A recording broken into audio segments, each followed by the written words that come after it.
Fala pessoal, tudo bem? Aqui é o professor Luciano Kenji. Hoje nós vamos falar sobre coordenadas geográficas. Esse é um sistema de localização secular bastante antigo, utilizado como mecanismo de padronização de deslocamento, de posicionamento no globo terrestre. Vamos entender que ele foi criado porque, principalmente pensando na função da navegação, é importante criar um mecanismo que não seja baseado em posicionamento a partir de algum referencial, para dar uma certa concretude para a localização. Não entendi nada. Por exemplo, pensa aí na sua casa, se eu te lançasse uma pergunta: onde está seu cachorro, onde está sua mãe, onde está um objeto que você gosta, você vai me descrever a partir de um móvel, a partir de um cômodo da casa, está atrás, à frente, usando esses tipos de referências para posicionar, para localizar o que você vai tentar me identificar. Vamos pensar que para a navegação isso é bastante complexo, porque quando você está no meio do oceano, você não tem referencial nenhum, porque tudo num bom raio de distância ali é só água e não vai dar para diferenciar praticamente com nada. Algumas referências históricas é você usar, por exemplo, os céus, astros como referência, mas vamos entender que ainda assim é muito abstrato para você dar uma localização com uma precisão. Então, a partir disso, nós vamos criar o tal do Sistema Internacional de Localização, as coordenadas geográficas. Para a gente entender como funciona isso daí, vamos lembrar quando você lá ficava assistindo um programa, PlayStation, e aí um dos jogos que você provavelmente conheceu lá, ou já conhecia antes, era um tal de Batalha Naval, que era um esquema de ter um quadro, onde tinham linhas e colunas. No caso eu fiz aqui um enumerando e apontando com letras, números e letras, e o jogo consiste em você escolher um ponto no tabuleiro para tentar, no caso o objetivo do jogo, tentar alcançar ali um navio, um submarino, para ganhar o ponto. 1A, 2B, 3C e por aí vai, a gente vai montando a sequência. Acontece que no caso nosso aqui, para as coordenadas geográficas, nós vamos utilizar, ao invés de linhas e colunas, nós vamos utilizar paralelos e meridianos, que vão ter números, na qual a gente vai chamar de latitudes e longitudes. Bom, vamos iniciar o raciocínio então.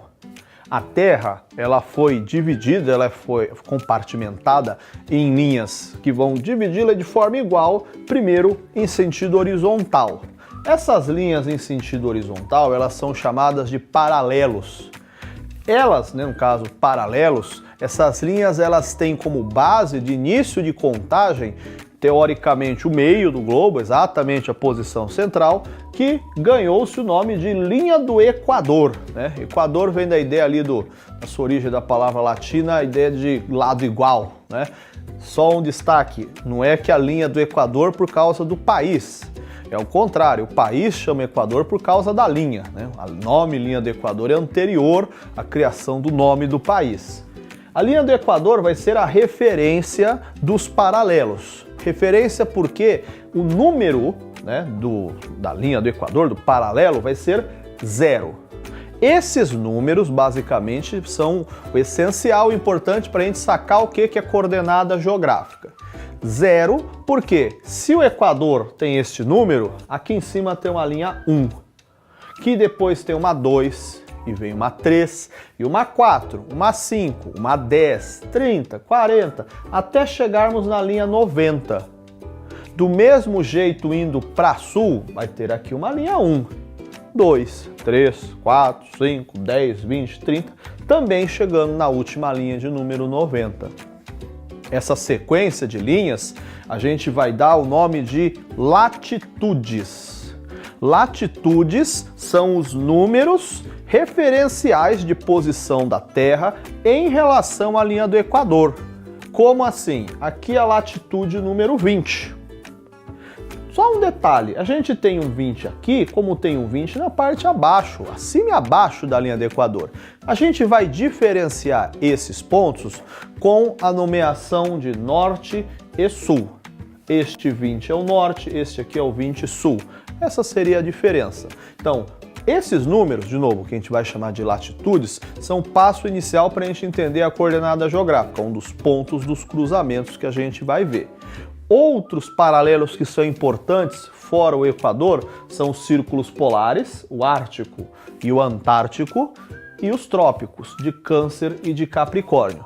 Aqui nós, a princípio, vamos só fazer essa parte da explicação de como vai funcionar a metodologia de confecção da coordenada geográfica, mas depois você procure aí a aula sobre clima, especificamente os fatores climáticos. Nós vamos destacar que essa numeração ela vai servir também para você sacar a delimitação de faixas de zona climática.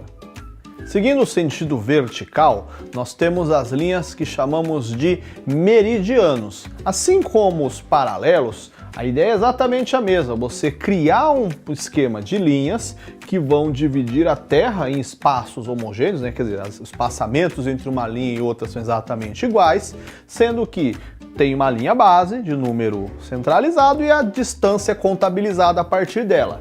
No caso aqui, nós vamos dar o nome de meridiano de Greenwich, a linha central, a linha base para a contagem dessa distância, ou seja, Greenwich mede 0. Mesmo raciocínio.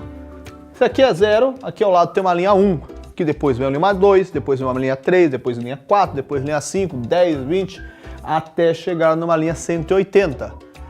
Para cá, por lado esquerdo da linha, mesmo rolê. Aqui a gente tem linha 1, linha 2, 3, 4, 5, 10 até chegarmos na linha 180. A diferença, assim como a gente fez ali com as latitudes, nós vamos diferenciá-las pela localização usando o ponto cardeal. Então este 100 daqui é 100 leste, o daqui 100 oeste. Esses números que a gente está utilizando, no caso nós vamos chamar de longitudes. As latitudes são os números usados como referência de distância em relação à linha do Equador e as longitudes, os números de distância como referência em distância para a linha do Greenwich, meridiano central. Essa linha do meridiano de Greenwich nós utilizaremos em outra aula, depois você procura aí a aula de fuso horário, que vai ser ele a base para a contabilidade das horas no mundo inteiro. Só uma atenção aí, para dar a nomeação das posições longitudinais, talvez às vezes você vai encontrar uma diferenciação na sigla, porque a gente habitualmente vai usar N, S para norte e sul, e L para leste, O para oeste. Mas dependendo, às vezes o exercício do vestibular, a prova que você vai estar fazendo aí no colégio, pode trocar o L por E, padrão do inglês East, e o O por W, de West. Essa é uma ideia de tentar evitar confusões com O e 0, já que a gente vai estar trabalhando com números redondos.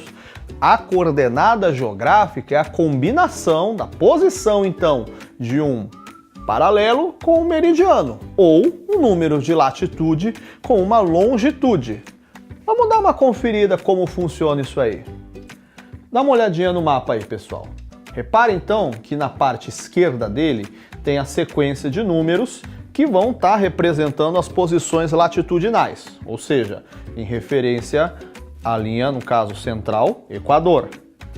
Na parte superior do mapa, repara que tem uma numeração que no caso faz referência à posição longitudinal, ou seja, de distância em relação ao meridiano de Greenwich. Vamos entender os 4 pontos que estão postos aí para a gente esquematizar como funciona para montar a coordenada geográfica. Olha o ponto A. O ponto A, coloca o seu dedo na tela e puxa para o lado esquerdo. Começando pela latitude, ele está na linha 50, que está acima da linha do Equador. Então ele vai ser de latitude 50 norte. Puxa o dedo lá para a parte alta do mapa, ele está na linha 100 de longitude, na parte oeste, ou seja, à esquerda do meridiano de Greenwich. Vamos somar os dois itens, nós temos então a coordenada geográfica do A, 50 norte, 100 oeste. Vamos tentar o B agora. Repara a mesma coisa, vamos naquela lógica de ordem. Primeiro latitude, depois longitude. O B está na linha 40, que está acima da linha do Equador. E está na linha 80 de longitude, que está à direita do meridiano de Greenwich. A coordenada do B, então, nós vamos nomear como 40 norte, 80 leste. Olha o C, mesma coisa. Vamos acompanhar primeiro latitude. Está na linha 20 abaixo da linha do Equador e na linha 40 à esquerda do Greenwich. Coordenada geográfica 20 sul, 40 oeste. E o último ponto, o ponto D, ele está no ponto de linha 10 de latitude, ou seja, coordenada de latitude 10 com a combinação de longitude 20 leste. Ponto D, 10 sul, 20 leste. Beleza, pessoal? De novo, depois você estudou aí para sua prova, estudou para o vestibular, procura depois as aulas então de fatores climáticos, de fuso horário para a gente complementar os itens que estão ligados à coordenada geográfica. Bons estudos, até mais, tchau, tchau!